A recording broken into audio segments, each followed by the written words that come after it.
you feel like I'm doing this thing and everyone else is just living their lives and no one understands me. I got lost in that space for a while and I felt really lonely and it was really hard to accomplish my goals because it was just me, again, my head, my thoughts, and I'm woe is me and I'm going through these things and no one understands. And so I had to be very intentional about finding spaces with other entrepreneurs, other men, women who were on the journey, who could understand the struggles and the challenges and wanting to give up and could encourage me to keep going. Hi, Dominiece. Welcome to the show. Hey, Mark, thanks for having me. Thank you for being here. Welcome to Peak Performance Perspective, where we help entrepreneurs master health, wealth, and relationships. I must start by asking you, what does peak performance mean to you? Such a good question. When I think about peak performance, I think about really being at your optimum level, mind, body, and spirit. And I know we're going to go deeper into that, but I look at us as all encompassing beings. We're more than just the physical, we're more than just the mental. And for me, I show up at my peak performance when I feel good mentally, right? When I feel good emotionally, when I feel good physically, and when I feel good spiritually. And so I have to do things to really focus on making sure that all of those parts of myself are operating at their optimum level. Sometimes, like, I can be feeling good, maybe let's just say physically, but mentally I'm having a bad day. And so I have to do things to help recalibrate and reset myself. And so when I think about myself as an all encompassing being, making sure that all of those parts of myself, all of those cups are filled, and then I can pour from that space is really what comes to mind when I think about peak performance. You are the creator of the 4% formula for consistency. What is it? Yeah. So it's what I just alluded to with that answer. It's been almost 5 years now since this process came to me, but 5 years ago, I was at a really low point in my life. I was unemployed. I quit my job and had a plan that didn't go quite as I had planned. This was March of 2020 when I really started with the 4% formula. And we know what was happening with COVID around that time globally. Unemployed, my marriage was on the rocks. We've since separated. I had a newborn and a toddler, and I had said yes to a business partnership with the brick and mortar, and then COVID happened and that instantly got shut down. And so financially, I was just in a space where I had lost money. I was at a loss. I didn't really know what to do to dig myself out of this deep hole that I found myself in. And as someone who's a very spiritual person at that time, I was just like, I just need to surrender this. And so I started meditating. I started just getting still to try to figure out answers. And one day when I was meditating, I got a whisper, that a download that told me to focus on my mind, body, and spirit every day for the next 90 days. And I came out of that meditation super excited about that direction. I don't know why. It was just like, this feels like good. It feels different. And I jumped in right away. It was either that same day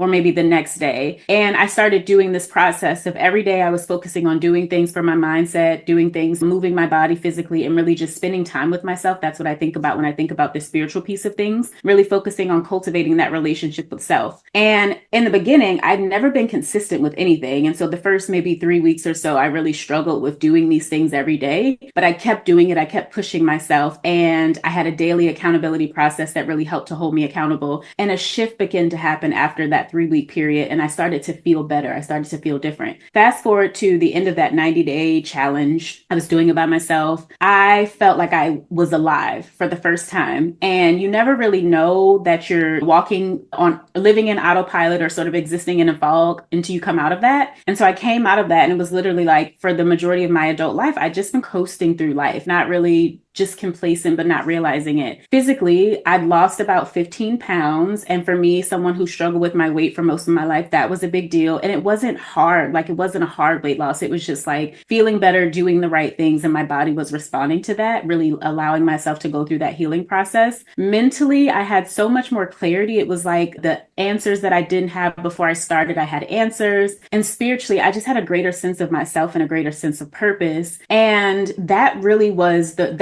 is the birth of the 4% formula. After that, I felt so good. I wanted to share that feeling with everyone. I was like, everyone needs to be doing this. Like, I want to find the highest mountaintop and share this with everyone. And that was really my introduction into entrepreneurship. Like, I started because I wanted to share this. And it's evolved over time, but that really was the birth of the 4% formula. And the last thing I'll say here is that a few months ago, I've been doing this now for almost 5 years, this daily practice. And I've just been keeping it to myself, right? Like, it's changed my life, but it's just been my practice. Spirit started leading me to share this out with the world. Like, it's time to start telling other people. And I was like, how can I share this in a way where it makes sense and it's easy to remember? And so I started doing the math on how much time I spent on each thing. And 15 minutes of mindset every day, 15 minutes of relationship with self, focusing on the spiritual piece, and then 30 minutes of physical movement, that comes up to an hour. And so when I thought about how much is 1 hour out of a 24-hour day, it's 4%. I was like, oh, that's it. I can convince people to give themselves 4% of a 24-hour period with all of the things that we have going on. And so that was really the birth of the 4% formula. So many wonderful things happening here. You're talking about mindset, you're talking about the physical aspect of things and spirituality aspect of things. Let's dig through them one by one. When it comes to mindset, entrepreneurs face so much stress. What are some of the advantages that you have seen this 4% formula has had on people with stress reduction and mindfulness? What are some transformations one can expect from it? I'll answer that with actually the physical component, because I think that speaks to it greater. So we can come back to mindset though, because I love talking about mindset. When you think about moving your body every day, physical movement is the most efficient way to release stress from the body, to release trauma. When we incur stress and trauma, we hold it in our bodies. Our bodies store and remember those things. That's why we end up with headaches. That's why we're fatigued. That's why our muscles are sore. Like all of those physical responses are the ways that your body communicates to you when it's under stress. That looks different for each of us. When I do workshops, I ask people and I hear a range of things. Some folks say, I'll get a headache, I get nauseous, like a ton of physical symptoms, but they're all the ways that your body is saying, hey, you're doing too much. You need to slow down. I need a moment of rest. You got to prioritize me better. Again, moving your body, that's the number one way. There's other things that you can do, but physical movement is just the most efficient. And so when you move your body every day, we incur stress every day. Now that looks different every day. Some days it might be business. Some days it might be your partner. Some days it might be, I know you have dogs. It could be children, like finances. There's a ton of things, traffic. And so the idea is that if you're moving your body every day, you're working on releasing stress from your body every single day. And so that's the first benefit. Oftentimes we end up, especially as entrepreneurs, at a space of feeling overwhelmed or burned out. And that's because our stress is just constantly piling on every day and we're not doing anything to be intentional about releasing that stress. And so when you start to move your body every day, you're strengthening your immune system, right? Because the immune system is one of your army and your defense system against stress and things that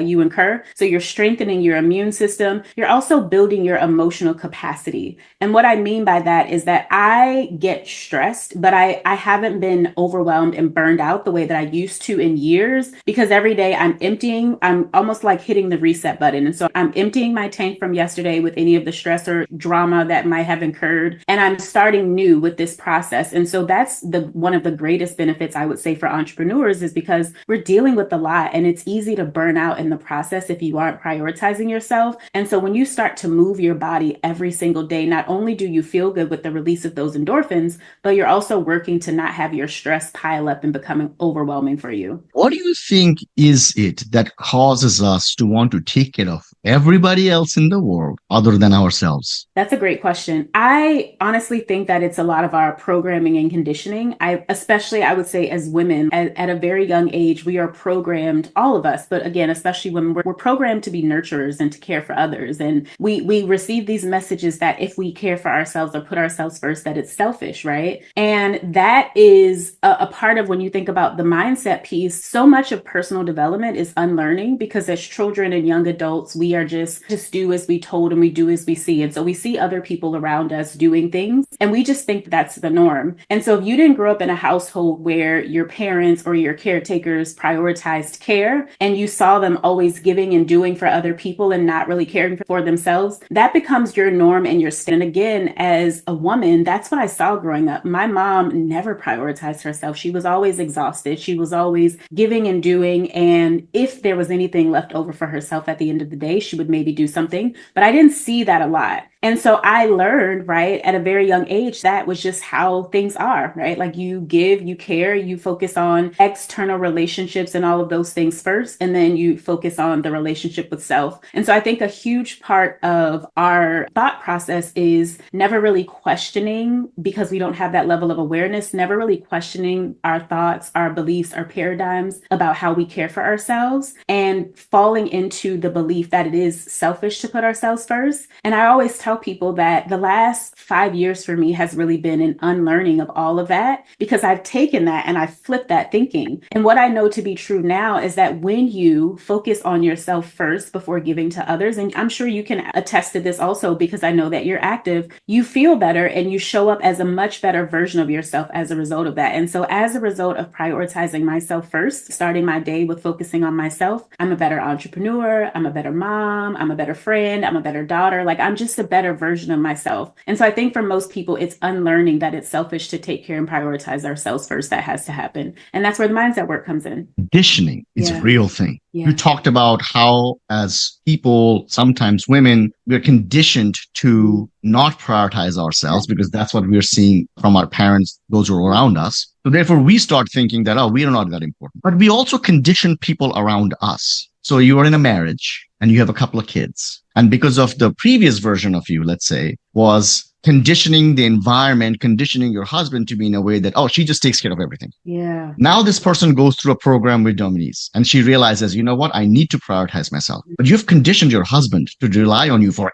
everything, right? Now you're in a situation where you know you need to prioritize yourself. You need to take care of yourself. But in some ways, you're just not finding the support, either directly or indirectly. How does one go about that situation? That is real life, right? Like when people get used to us being a certain way. And so when we start to change and heal and evolve, there's response around that. Like sometimes people are not okay with this new version of yourself. And I think even still, you have to choose yourself first. I believe that we treat people how to teach us. We teach people how to treat us. And so in the past, you've taught people that I'm okay with being last and putting your needs before mine and children, partner, whatever, job. That's how you've existed. And so that's the version of yourself that people know. And so now you have to treat people how to, you have to, teach people how to treat this new version of yourself, right? Everyone is going through an unprocess. There's boundaries that you're going to have to start enforcing that maybe you didn't enforce. Perhaps you have learned to be a people pleaser as a part of how you show up. And so it is uncomfortable. And I appreciate this question because when we change our lives, we often think that we are the only ones impacted by that change. But when you make a decision to evolve and to change your life, people don't always respond because they're, again, used to you being a certain way. The reality of the situation is that you still have to choose yourself. It takes courage, right? Like healing, evolving, personal transformation, it takes courage because it does make you uncomfortable and it makes other people uncomfortable. And yet,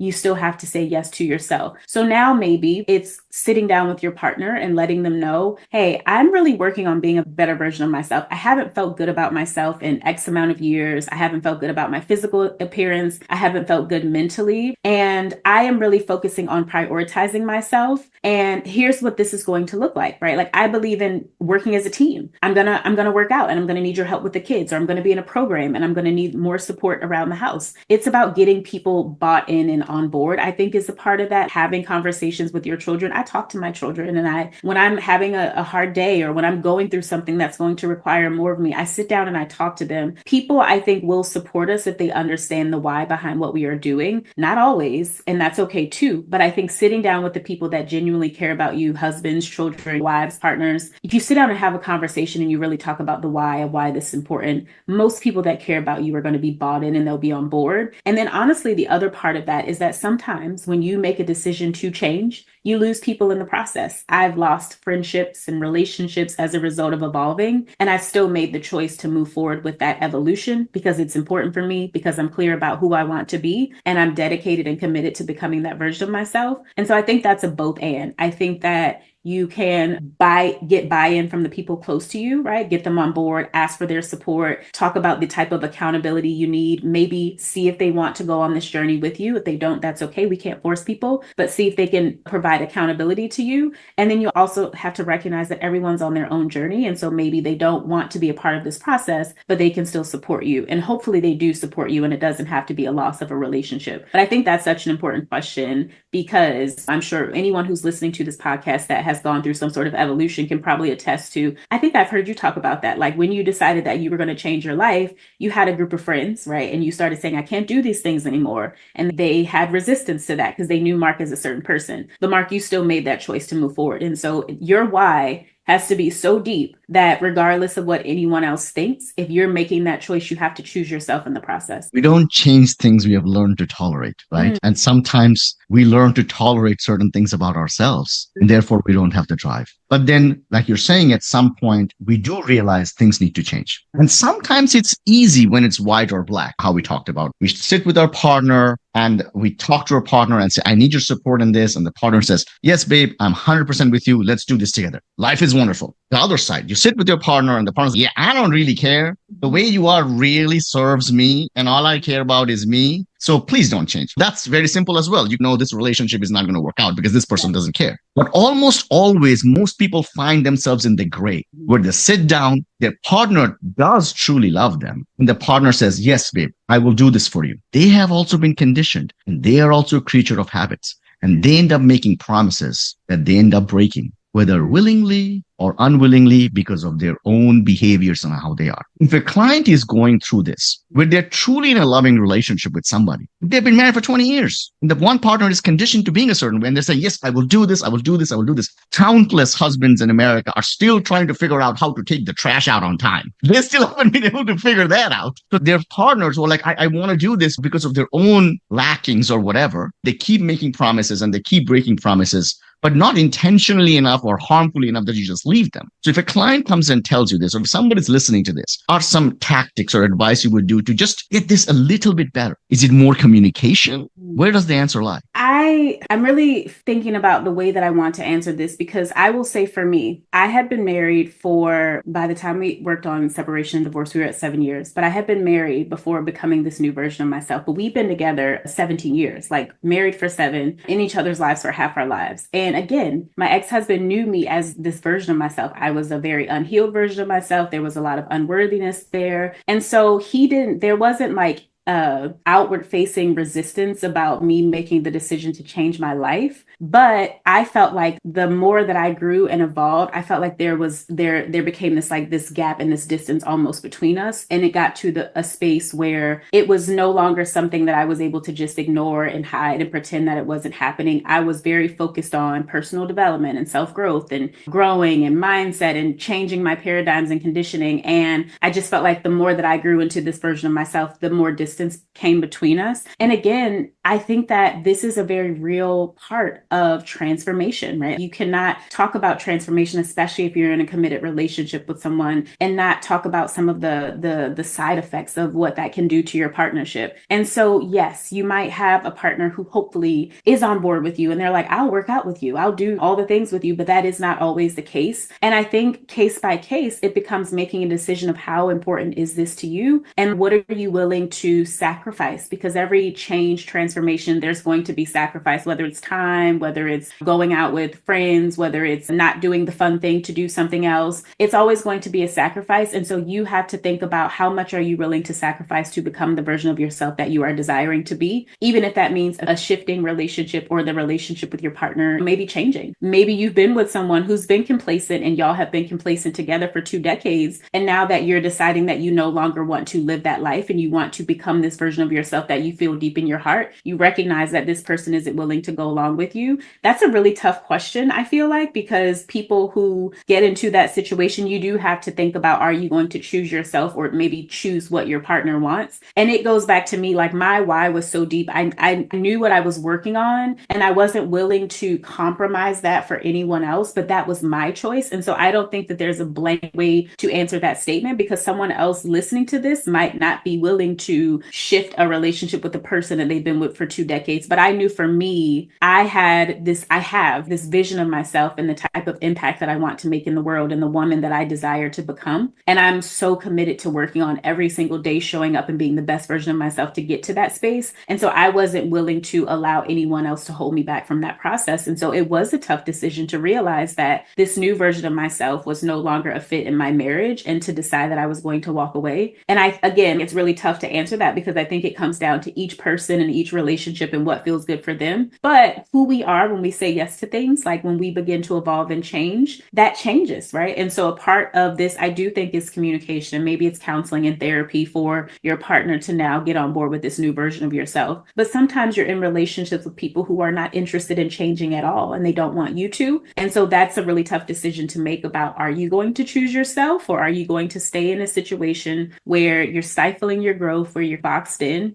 just to be with and appease someone else? And yeah, that's tough. None of us are born brave. None of us are born resilient. Sometimes life puts us in situations where we have to learn to be brave and resilient. And sometimes we have to put ourselves in position that allow us to become a different version of us, to be brave and resilient. If I'm listening to this and I'm thinking, what she's saying makes so much sense. I've been in this relationship for 2 decades. I'm being made promises over and over again that are never kept. And I know that I have a bigger impact that I need to make. And I want to change, but I'm scared and I'm fearful. And I'm fearful about the unknown, the uncertainty of the future. What's going to happen to my kids? What if I start my own business and I strike out on my own and I don't make it? Somebody's suffering through these mental demons. What are some beginner things you would ask them to do to start to make their way to a more resilient, braver version of them? Such a beautiful question and a very real question. It's a very real part of being a human and having this experience. The first thing I would say is start with focusing on mindset work. So going back to that 4% formula, I mentioned that there's 15 minutes or more, but at least 15 minutes of mindset work every day. And what that is that's instructional and inspirational content. And what that means is listening to podcasts such as this, where you are allowing yourself to grow and evolve, listening to motivational videos on YouTube, maybe finding a book on Audible and tuning into a book. If you have time to sit down and read, you could do that too. But thinking about pouring into yourself with content that's going to inspire and motivate you, and also being mindful about the messages that you are taking in, whether that's scrolling social media or the company that you keep and the type of things that they're talking about, the conversations that they're having. Mindset is a huge part. I think that's the first place to start when it comes to making change. Because what happens is we have our subconscious mind and we have our conscious mind. And I'm sure you know this, like the subconscious mind is really like the driver of the ship, right? That's 90 to 95% of our daily actions are subconscious habits and beliefs that we have that are really influencing everything that we do. And so in order to make change with the subconscious, you start with small changes. That's the biggest thing, right? You don't start with making drastic changes, because if you make too much change to your subconscious, if you step out of your comfort zone too much too soon, it's going to resist that change. And John Assaraf teaches in Inner that you always start with small changes and like just stretching the envelope just a little bit. And over time, these small changes begin to lead to huge progress, right? And so you don't, again, make a drastic change all at once. You start with small things. So maybe 15 minutes of mindset every day is a great place to start. But when you start to open yourself up in this way, your subconscious mind is not as resistant to it, doesn't feel as scary because it's not a huge jump from your comfort zone. But what happens is, as you begin to listen to this inspirational, instructional content, you begin to recognize your conditioning. You become aware of your conditioning, your patterns, and your thoughts and beliefs, and where you might be holding yourself back. And awareness is where you can begin to make change. And so we have to build awareness first in order to make change. Again, so I would say start small and build, right? Don't start with really big changes. And then the second thing, as a somatic practitioner, so I am certified in yoga, meditation, breathwork, and sound healing, and I incorporate all of those modalities into my work when I support folks. We also have to recognize the way that the body works. And so when we feel fear, that shows up in our bodies. The mind and body are connected. So when we feel fear, oftentimes it paralyzes us to a space where we decide that we're not going to make a decision because we're afraid. That's scary. I don't want to do that. But there are things that you can do to help move yourself from that space of fear. There's bodily somatic practices that you can do. And so nervous system regulation and learning how to regulate your nervous system in the presence of fear, right? Learning tools and strategies to work through that fear become really important. I am someone who, when I started out as an entrepreneur, fear held me back a lot. Like having these sorts of conversations, showing up in my business, doing sales call, like all of those things were extremely intimidating for me. And I would get paralyzed by those things and stop myself from doing them. It's not that I don't have the fear now. I've just learned tools and tactics and strategies to work through that fear. fear. And I think that's a part of how we build the courage and we build the bravery. And so if you learn how to regulate your nervous system, so taking deep breaths, right? Somatic practices where you can calm the nervous system down to help with the anxiety. Tapping is another great practice. So breath work, tapping, those are really great modalities. Getting outside in nature, going for a walk, allowing yourself to clear your mind, learning anything that shuts down that fight, flight, freeze response is a great way to, again, work through the fear. And so there's this notion that we get to a space and we eventually won't have any fear, and that's not realistic. Successful people still have fear. They've just learned strategies and tactics to work through that fear. And so that is what I would offer. First, start small with working on your mindset so that you can become aware of the limiting beliefs and stories that you have, and you can work to release and unlearn those things. And then the second part of that would be to have a few go-to strategies, EFT tapping, breath work, things that can help to regulate the nervous system so that when you feel the fear, whether it's making a decision in your life, professional life, or needing to sit down and have a conversation with your partner because you feel really dedicated to change and you recognize that now is the time, you have to have strategies where you can quiet the mind and body so that you don't get stuck and paralyzed in that fear. So those are the two responses that I would offer to anyone listening. So many times we talked about women, especially sacrificing themselves. Yeah. And as we get older, as we have kids, sometimes due to the responsibilities that we have at the house, we get lonelier and lonelier.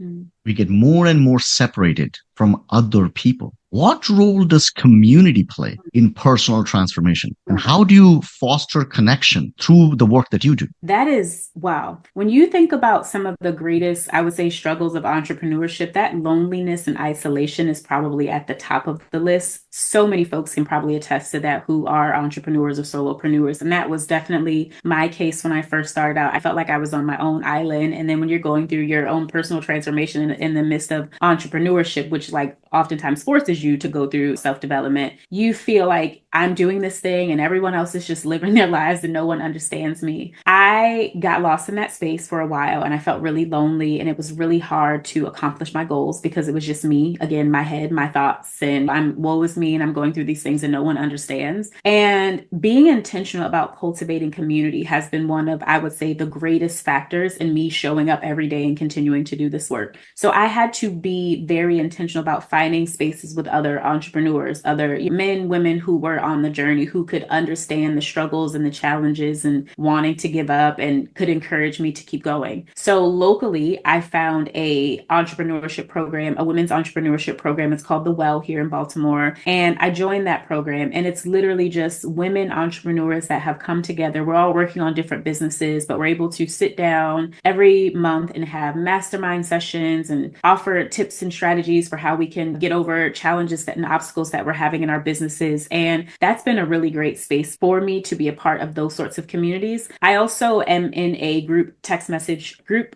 chat with two other women entrepreneurs that are moms, that are entrepreneurs, that are balancing similar things as me. And so I've had to, again, seek out other people whose lives look like mine, because being an entrepreneur is one thing, but being a mom and an entrepreneur is another thing. And there's many things to try to balance there. And I've had to be intentional about cultivating those relationships. And so we show up every single day for one another. We're sharing pictures of our physical movement. We're sharing pictures of the time that we spend with our kids. We're sharing our wins. So the answer to that question is you have to be extremely intentional about finding folks that are on a similar journey, because that accountability and that being able to uplift you and empower you becomes such an important part of the process of not giving up. And so whether that there's a ton of virtual spaces now where you can go and find similar folks, you can go to networking and events and, again, step outside of your comfort zone and find folks that are doing similar things and have similar interests to you, and really be intentional about cultivating those relationships. And I would say for me, recognizing that having like-minded people is such an important part of the success journey and really getting to the goal. That's why I am so intentional about building community, and not just community, but daily accountability in my coaching program, Transformation University. And so we show up every day and we're sharing our wins, and we're posting a picture when we do our movement. We're sharing that we took some time to do some mindset and maybe taking a screenshot of the thing that we did or what we've read, and we're sharing that out. But that is so important. And so for anyone who's listening to this that is maybe thinking about, I'm feeling lonely and where do I start? If it's a virtual space, you can start in a virtual space. If it's in person, you can get out and network, which sometimes is challenging for people. Or again, you can join coaching programs that really focus on that community aspect and make sure that you get around people that have similar goals as you and that can pour into you and uplift you. And it can be a reciprocal relationship. And so I know for me, again, I was someone who, for many years of my entrepreneurial journey, I navigated alone. That's why I have been so intentional about this community that I'm building and offering, even though it's a one-to-one program, there's the community aspects that are there for us to all come together and meet up monthly in our group and go through talking about things and having masterminds and sharing our wins and accountability. Because again, you can feel extremely lonely and like it's just you unless you are intentional about cultivating those relationships. Whether we want it or not, sometimes we all become victims of the if only paradigm.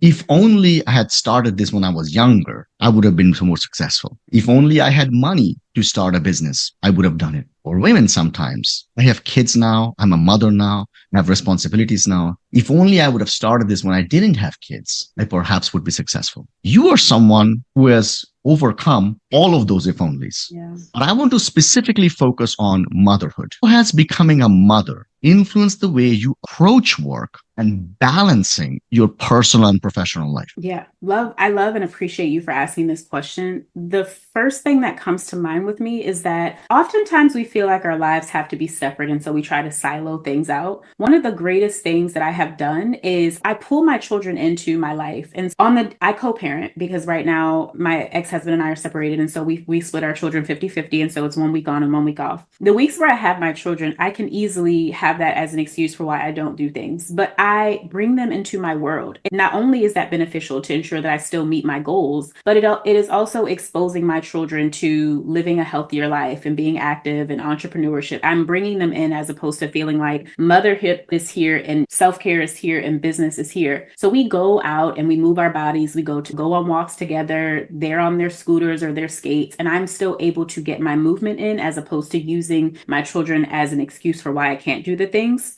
I also craft my schedule around motherhood. So on the weeks where I have my girls as an entrepreneur, I get to allow my days to be shorter so that I can be really focused while they're in school and getting all the things that I need to have done. And I have the systems and routines to ensure that I'm efficient. But then I'm able to step away from that and really pause on business on those days and show up and be fully in the space of motherhood. The beautiful thing about entrepreneurship is that you get to build your business around your life. I think sometimes we try to build our lives around our business, but I am in entrepreneurship because I wanted freedom and autonomy, and I wanted to show my girls that they could live a limitless life without the limitations and stories that are often imposed on us as people of color and as women. And so with that, I have built my business to accommodate the life that I live. And so again, I don't schedule things in the evenings when I have my girls. When it's time to step into mommy mode, I'm stepping into mommy mode, and I'm allowing myself to be fully present in that without being focused, without being feeling guilty about that, and just focusing on them. And so there is a lot of intentionality with my scheduling. And then on the weeks where I don't have my girls, I tend to work longer days because I have more time. And so for any person who's listening to this who has children and feels like that can be a hindrance, my children are actually my why. I would say that they are the number one reason why, when this feels hard and it feels like I'm uncertain about how things are going to turn out, or, if this is all going to work out, my children are the reason why I wake up every day and I continue to show up and do this work. Because again, I want them to know that anything that you set your mind to, you can do it as long as you stay dedicated. Even if it's hard, you can do it. I want to show them that mommy did it, and I want them to know that the sky is the limit. And so I would say use your children as the fuel for why you do the thing, as opposed to the excuse for why you can't do the thing. And I can honestly say that the majority of the women that I work with are moms. The majority of the entrepreneurs that are in my accountability groups and circles are mothers also, right? I am surrounded by women who are entrepreneurs, are also moms, and are still doing the thing. And again, use that as your fuel versus an excuse for why you can't do it. Yes, you might have to be a little bit, what's the word I'm looking for? You might have to be a little bit more clever around how you schedule things, right? To make sure that you find time for all of the things, but it is certainly possible. And I think that is one of the most beautiful things about entrepreneurship, is because we do get to choose what our lives and our schedules look like. You talked before we hit record accord about going to work out to prepare for this competition. Like entrepreneurship gives you the freedom to do that. And so making a decision to be an entrepreneur, it's a huge choice, but also there's so much freedom that comes with that, right? And so we can tailor our lives around the things that are important to us and the things that we value and still accomplish our goals. And I know plenty of women, including myself, that are doing that, but you have to be so committed to your goal and you have to be so clear on your why that when it feels hard, still I show up and do the thing, right? Like I show up even in the midst of the tough mommy moments because I'm doing this for my children. What would you tell women who are listening to this, who are strong on their own majority of the times? Once in a while, they get swayed by the feelings of guilt that are brought upon them by friends, family members, society, even if they're well meaning. Oh, are you really sure you want to pursue entrepreneurship? Don't you want to be available for your kids all the time so that they can be taken care of? And sometimes women start feeling guilty. It's a modified version of what we talked about earlier, is like not taking care of yourself or your soul. What would you tell those who are often made feel guilty like that? That slows down their progress. A couple of years ago, it wasn't long ago, maybe 2 years ago, I read this book called, and I highly recommend it. It's called The Top Five Regrets of the Dying by, oh gosh, Bonnie Ware, I think is the author. And in this book, she talks about the fact that she used to be a hospice nurse and she cared for folks in their last days. Some of them were older, but some of them were younger and had cancer or some life-threatening illness that gave them 6 months to live or a year to live. And she would come in and live with these folks and take care of them on their last days. And she would have conversations with them about their lives. And over time, she started to see, and I don't remember all of the themes right off the top, but if anyone Googles, you'll find them. But she talks about these five themes that were reoccurring threads through all of the conversations that she was having with these dying patients. And one of those themes was something along the lines of, I wish I had lived a life that was true to myself. And how so many people, another one was like, I wish I had done a better job of cultivating friendships and relationships. And that was a huge reason for me trying to be more intentional about community. But she talks about how so many people in their last days about how they wish they had lived a life that was true to them. And when I was reading that book, it changed me in a way because so many times the voices and the people and the things that we think are important, when you get to the end, and maybe it doesn't have to take getting to the end, but when you get to the end and you look at your life, like people are saying, I wish I had the courage to do the thing that felt true to me. I wish I had left that job that wasn't fulfilling for me, but I stayed in it because I was afraid of what my family was going to think. Or there was a woman who had a really nasty partner and she said, I wish that I had had the courage to step away from that. I gave him so many years that he didn't deserve. And I was so worried about what people were going to think. And so the answer to that is one, read that book because I think it could have a great impact on you. But a lot of the times, the people in our lives, the stories that we tell ourselves about what's important are not as important. At the end of the day, it comes down to you and how you feel and what you desire and what is most important to get you to that place. And so for anyone who's listening to this, who is thinking about or is afraid of making a decision because they are afraid of what their friends are going to think or their partner is going to think, you really have to, sit with yourself. And this goes back to why the 4% formula is so helpful, because a part of that is the spiritual work. And when I think about spiritual work, I think about how do I cultivate the relationship with myself every single day. When I started showing up and spending time with myself and meditating and just allowing myself to be open to receive guidance and direction, it helped me to become much clearer on my purpose and much clearer on, I would say, my assignment and how I was intended to show up in the world. And so when I was clear, once I got clear, it no longer became important what other people thought, because I knew that I know right now that I'm doing the work that I'm intended to do, because every day I sit with myself, I spend time with myself, I know who I am. And so right, spiritual practice and spend time with yourself so that you can get that clarity, because I think sometimes we make decisions from a space of not being really sure about who we are. And so we are easily influenced by other people, but also recognize that a lot of time the voices of people that you think are important, that's just a story that you have in your head. And then again, it goes back to, you have to find the courage to really do what is true for you. Don't live your life for someone else and then get to the end and have regrets about it. That's huge for me. I never want to have regrets. I always want to take the path that has the least regrets or no regrets. And so for me, that's the advice that I would give. Don't do something, right? Stay in the job because you're worried about what other people are going to think, or stay in the relationship because you're worried about what other people think, or not doing the thing because you're a parent. Really focus on what you want, get clear on what you want,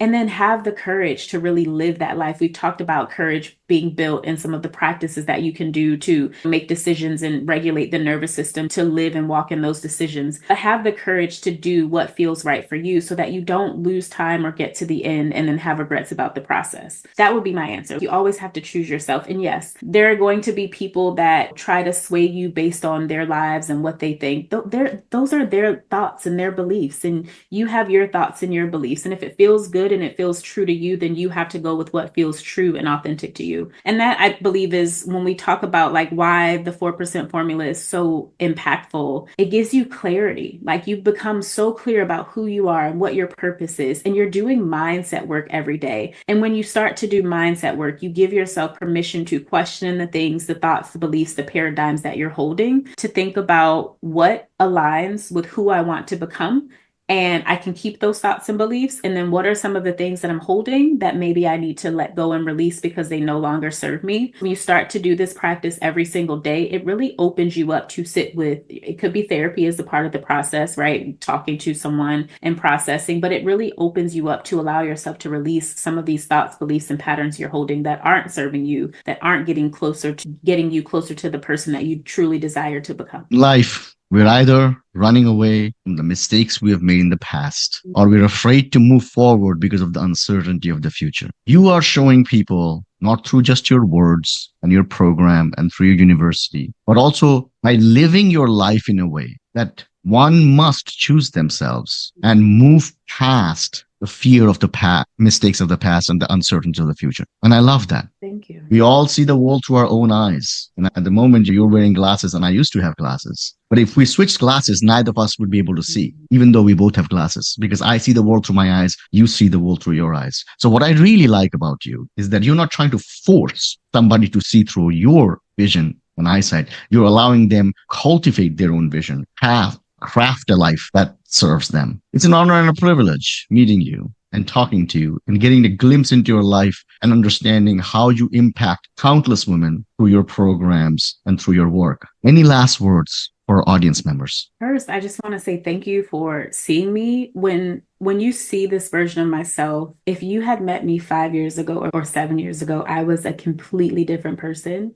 I was physically about 45 pounds heavier than I am now, and I struggled with my weight for over 2.5 decades. I was a very inconsistent person. I excelled with like academics, but that was just me working really hard to overcompensate for all of the unworthiness that I felt internally. And I can sit here, right, and have this conversation with you today and talk about how much this 4% formula has changed my life, because it has been my process for almost 5 years. And all of the things that we've talked about, fear, self-doubt, guilt, worrying about what other people are going to think, being afraid of making choices, like all of these things I existed as all of those versions of myself. I can relate to every single thing that you've asked me, right? Because I used to be that person. And the one thing that I would say that changed things for me was just showing up for myself daily, showing up for myself daily. There were books and teachers and coaches that were helpful, but of all of the summation of all the things that I've done, it was really this daily practice. And so for anyone who is in a space where they know that there's a bigger calling on their lives, right? Like you can feel when there's more that you are called to do. You're working a job, you're not happy with it. Maybe you're in a business, but it doesn't feel aligned to who you are. You're in a relationship that doesn't feel aligned. Like wherever there isn't alignment in your life, you can feel that. That is your soul telling you that there's more for your life. That is your soul telling you when you are not necessarily on the path that you came here to live. And